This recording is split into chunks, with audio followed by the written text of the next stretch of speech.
Il m'emmenait sur sa moto quand j'avais 5 ans. Il me balançait sur la moto, disait « Tiens-toi » et démarrait. Une gamine de 5 ans. Je suis sûre que je n'osais même pas avoir peur. Être une fille, c'était mon problème. J'aurais dû être un garçon. C'est comme à l'armée. Si je me sentais pas bien, c'est que moi j'étais le problème.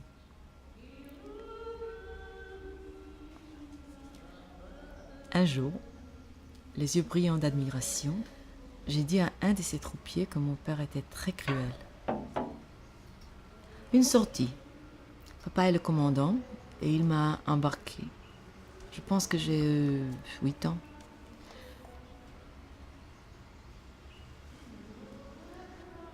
On passait la nuit au bord de la falaise de Kawkab el-Hawa, l'étoile du Jourdain. Les soldats dormaient dans les tentes ou des sacs de couchage sur le périmètre.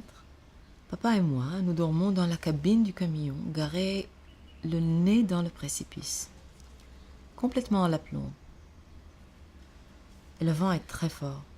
Les rafales sont si violentes que si les freins de ce camion lâchent, elles nous entraîneront simplement dans le précipice qui est là à quelques centimètres.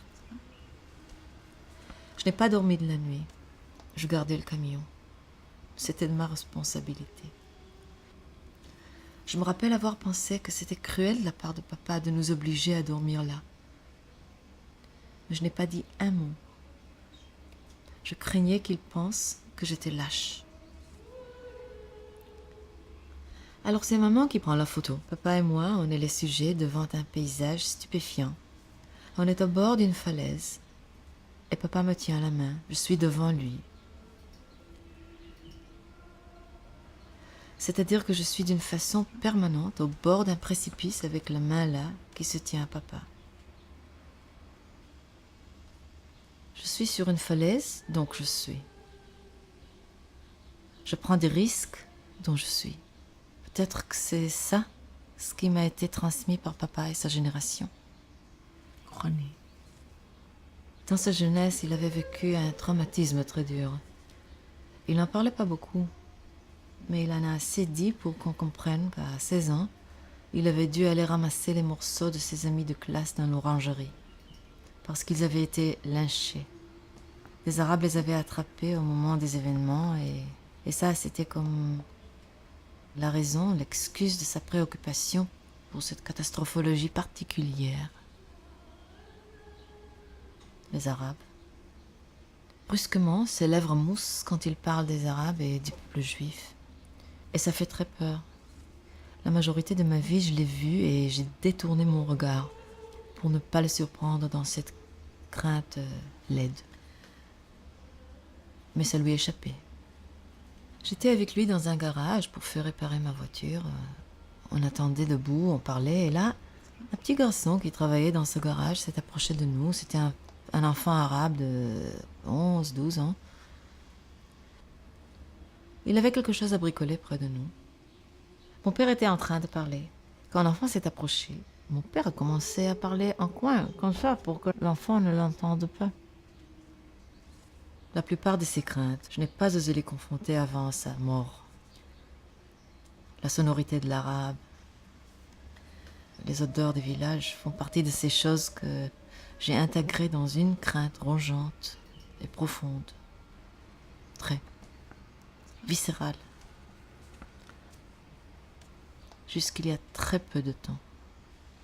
Parfois, je fouine dans les lettres écrites par mon père en prison chez les Anglais. Mon père a été emprisonné par les Britanniques comme un résistant.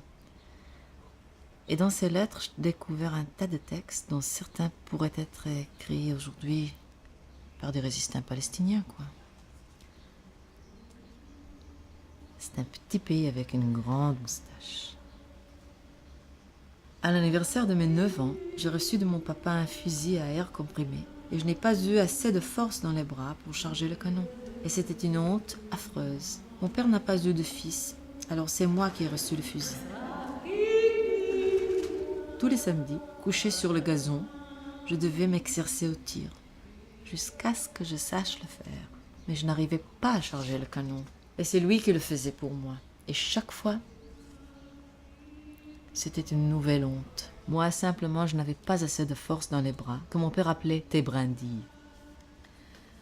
Il y a une photo de 1950. C'est le close-up d'un canyon, une sorte de fente. On n'en voit pas le fond. Ça pourrait être un précipice très profond entre deux pics.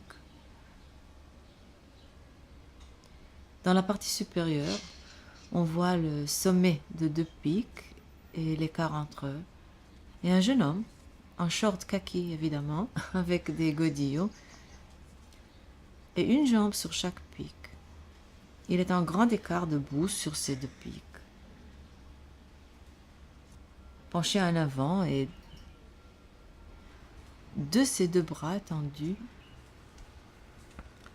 prend une petite fille de 4 ans. C'est moi. Sur la photo, on aperçoit une sorte de sourire dont j'ai du mal à savoir s'il est forcé ou discipliné. Et mon corps montre la frayeur.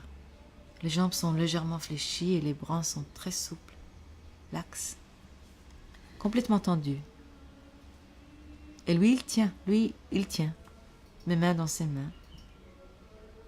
Et voilà, je suis pendue sur un précipice. Tant qu'il tient, tout va bien. Et celle qui prend la photo, c'est évidemment ma mère. Moi, je ne lâche pas. Je ne quitte pas de relation. Je n'abandonne pas de lieu. Ça doit m'arriver, mais moi, je ne peux rien lâcher. C'est évident que je ne peux rien quitter. Et regarde ce qui arriverait si je lâchais. La profondeur, l'impact. Il y avait pas loin de la maison un château d'eau. Un de ces châteaux d'eau que tu peux trouver sur les images du vieil Israël.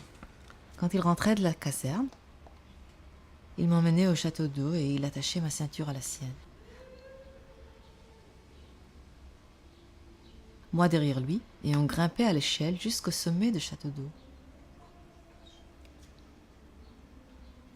3 étages en moins. Il me montrait des lieux, on jouait, il me racontait des histoires. Après des années, il a eu l'habitude de raconter avec fierté et incrédulité qu'un jour, après un grand repas dans la cantine de la caserne, il s'est adossé repu, a poussé un grand souffle et patz! La ceinture avec laquelle il m'attachait pour grimper à un haut du château d'eau s'est déchirée.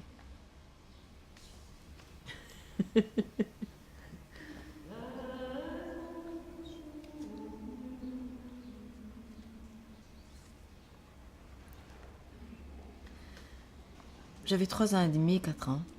On était assises à une table communautaire de Pâques et à côté de moi était assis un juif à grande barbe qui m'a demandé en hébreu diasporique « Dis-moi, petite fille, est-ce que tu es juive ?» Et là, on raconte, avec beaucoup de fierté, qu'en entendant ça, je me suis levée et que j'ai déclaré avec conviction « Non, je ne suis pas juive, je suis israélienne. »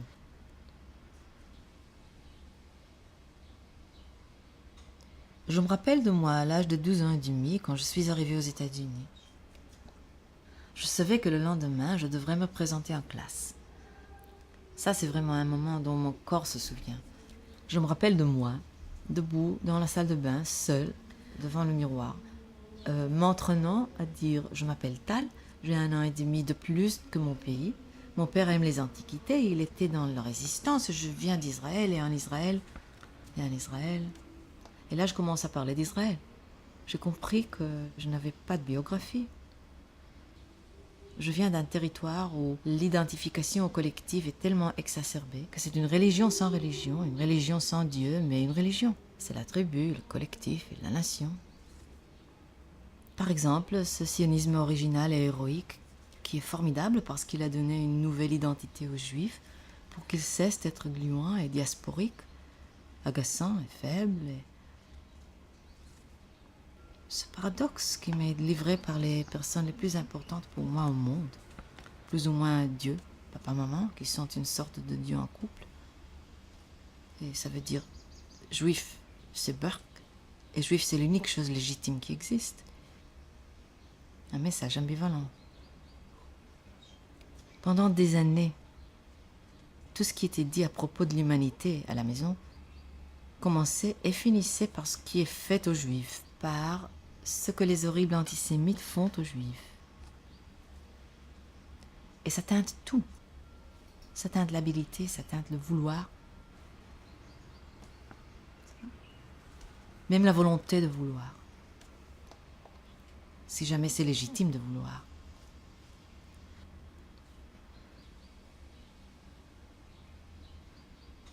Le paradoxe intérieur le plus aigu dans tout ça est une histoire de mensonge et vérité.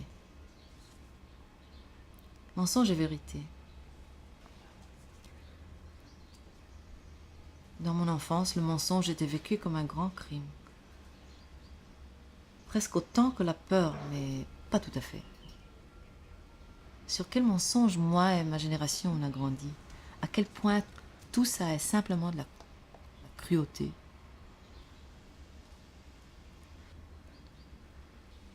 Comme j'étais totalement dressée à être, à me ressentir part d'un collectif, il est devenu fondateur de mon identité.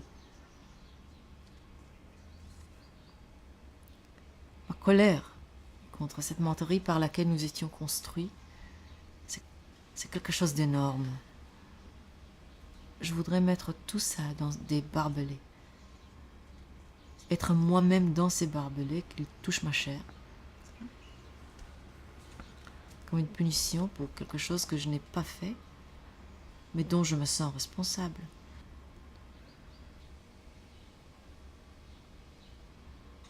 C'est cette conscience qu'on peut dire non, qu'on peut refuser, aller en prison, qu'on peut aller chez le psy militaire, qu'on peut faire beaucoup de choses, mais ne pas faire ce qu'aucune molécule de mon corps ne veut faire.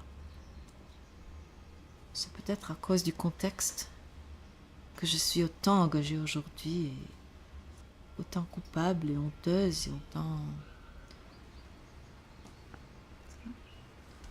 bouffée à l'intérieur, quoi.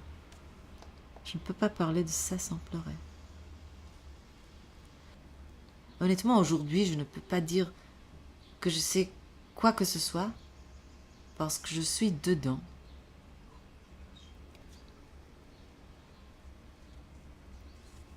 Je pleure de honte parce que je me sens lâche.